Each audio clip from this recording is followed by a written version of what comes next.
Hello and welcome to week 5 of our journey through Isaiah chapter 40 through 66. Today I want to look at Isaiah 42 verses 1 through 9. By the way, I'm using yet another new mic, so tell me if you think that this one is improving the quality of the sound any better. As is my custom, the podcast will be on Patreon, but you will be able to see me following, you may be able to follow the interlinear text of Isaiah 42, 1 through 9, if you go to YouTube.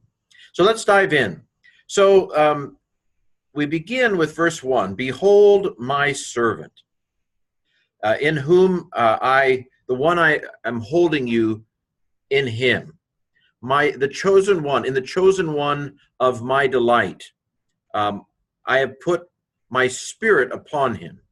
He will bring forth justice to the Gentiles.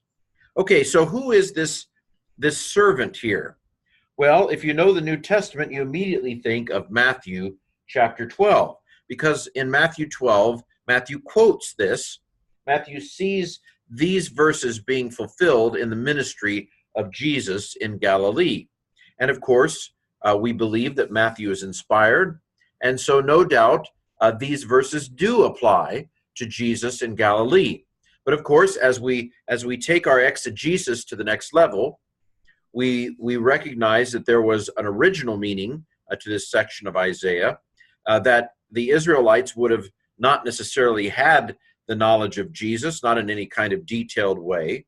And so if we use inductive Bible study, we use the actual context of Isaiah 42 to try to determine who this servant is. And we basically have two clues here.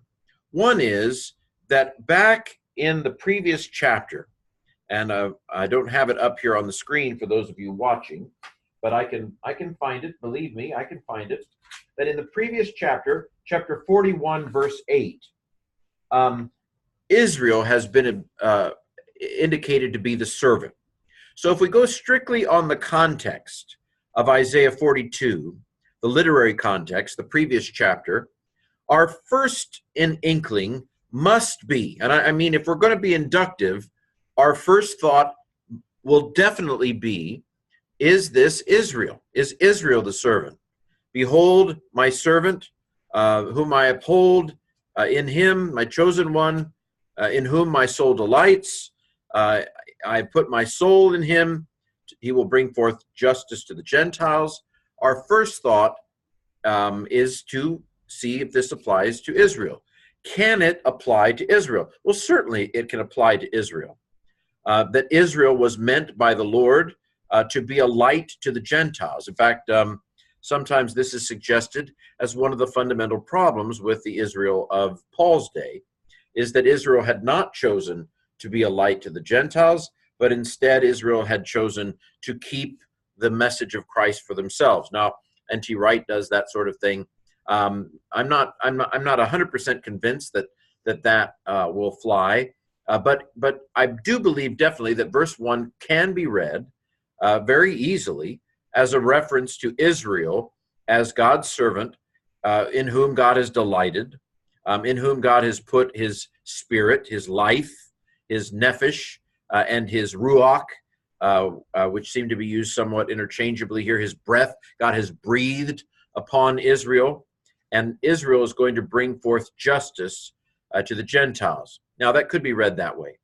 Now, another suggestion is, of course, that this is a reference to Cyrus, king of Persia, because Cyrus is mentioned in this section as well. And this idea of Cyrus being God's chosen one, in whom he's delighted, who's going to bring justice to the nations. If you take, instead of Gentiles, if you take Goyim as the nations, definitely that is true of Cyrus.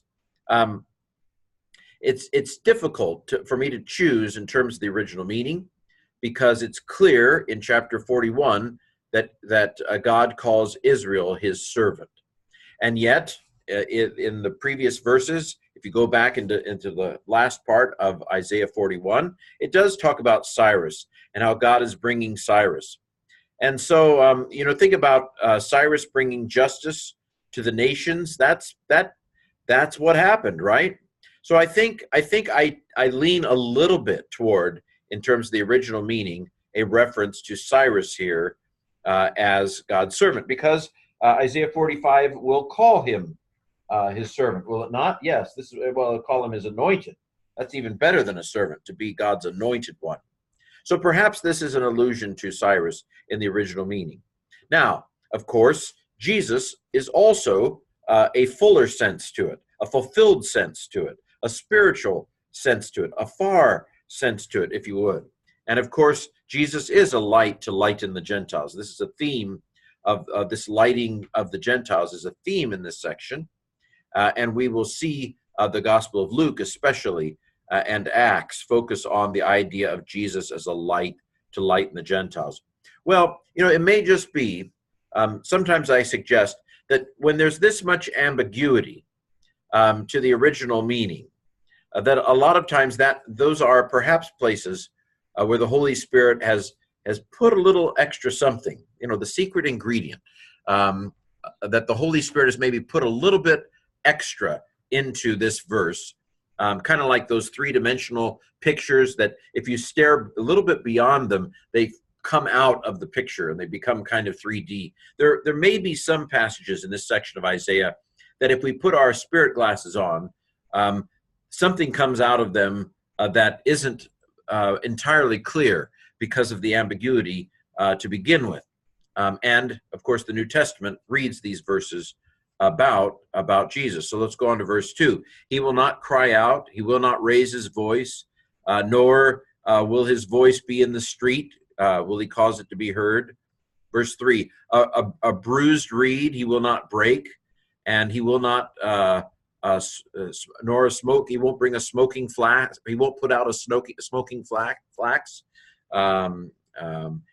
He will bring forth justice for truth. And so a picture we have here is of a gentle conqueror, as it were, a conqueror who doesn't say, well, that reed is already partially broken, I'm going to break it off the rest of the way. I'm going to put out, every last smolder I'm going to snuff out. Everybody will be gone by the time I'm done. I'm going to completely annihilate everyone. No, that's not the picture of God's servant here. God's servant isn't out for vengeance and to demonstrate his power over everything, but rather he will bring forth justice. Now, justice in the prophets, I think I perhaps have said this, justice in the prophets is not this idea of punishment must be exacted. Justice in the prophets has to do with setting things right. And that it's an idea especially of taking those who have been oppressed and those who have been knocked off track and those who have been disempowered, of bringing them back to normal, bringing them back to where they're supposed to be. You remember, in Israel, land was inherited, right? And so if somebody wasn't in the land, if someone was poor, they weren't where they were supposed to be. And the year of Jubilee, of course, was supposed to reset all of that. So the idea of justice is to bring everybody to that kind of equilibrium state that they're supposed to be in. And this especially implies lifting up those who are below where they're supposed to be. Verse 4, he will not fail, nor be discouraged until he has established mishpat in the land. And for his law, the islands shall wait. Now, if this is referring to Israel, then the idea here is that Israel will bring the message of Yahweh to all the nations. But again, I'm leaning a little bit toward Cyrus, king of Persia. And so the idea here is that even the coastlands, even the farthest portions of the world will hear of this great man and will quake before him. Again, Cyrus was not a believer in Yahweh, as far as we can tell by the evidence, but God uses and anoints those sometimes who aren't. Verse 5, thus says God, Yahweh. This is the verse, of course, we looked at the letters yesterday for our Hebrew Letters Day. Verse 5, thus says God, Yahweh, the one who created the skies and stretched them out, the one who spread out the earth and that which comes from it, the one who is giving breath to the people who are on it, and spirit to those who walk on it. God creates life. God is the life creator. That's who he is. He's the one that takes the devastated and brings life to it. He takes the dead and makes them come alive again. He is the God of hope. When there seems to be no hope, there is hope because our God is Yahweh. Verse 6, I, Yahweh, I have called you in righteousness. I will hold your hand. I will keep you. I will give you a covenant, as a covenant to the people. I could be referring to Cyrus again here.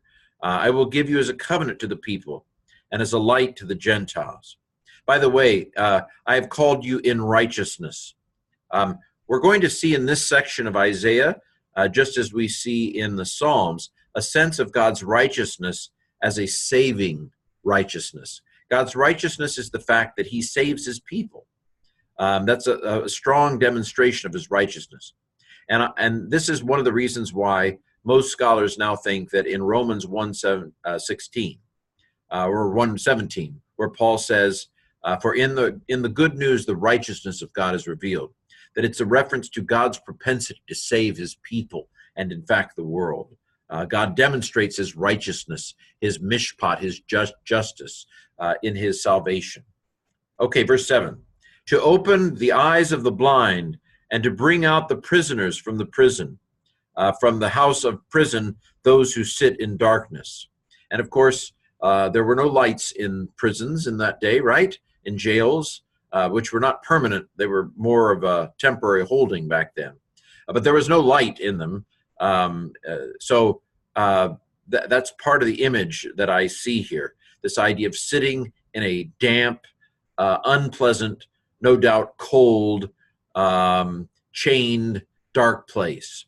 But he brings us out of those places. God brings us out. And of course, this verse reminds me of Isaiah 61 that Jesus quotes in Luke chapter 4, that the Lord has anointed me to bring good news to the captives, sight to the blind, liberty to the captives, and so forth. So it's a theme throughout this section of Isaiah. And then, so let's read 8 and 9 and end up our podcast for today. Verse 8, I, Yahweh, that's my name. I will not give my glory to another, nor my praise to carved images. Again, we talked about this last week, this strong sense of monotheism. There's only one God. Everything else is wood or metal, not true God. Behold, the former things have come to pass, and I am declaring new things before you. I'm telling you they're going to happen before they happen, before they spring forth.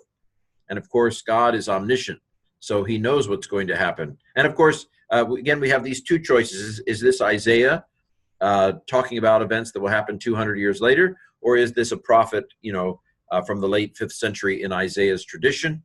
I think both fit with inspiration. But if it's Isaiah, he's definitely telling of things before they happen, because Cyrus isn't a twinkle in anybody's eye, 100, 200 years, in the future, as these verses. But God is the one who brings things to pass, and he declares them before they even spring forth. And that's true of your life today as well. If there's something in your life that has got you down, remember, God is the one who declares hope when there doesn't seem to be any hope as of yet. So we will continue on with our podcast in this chapter later on in the week.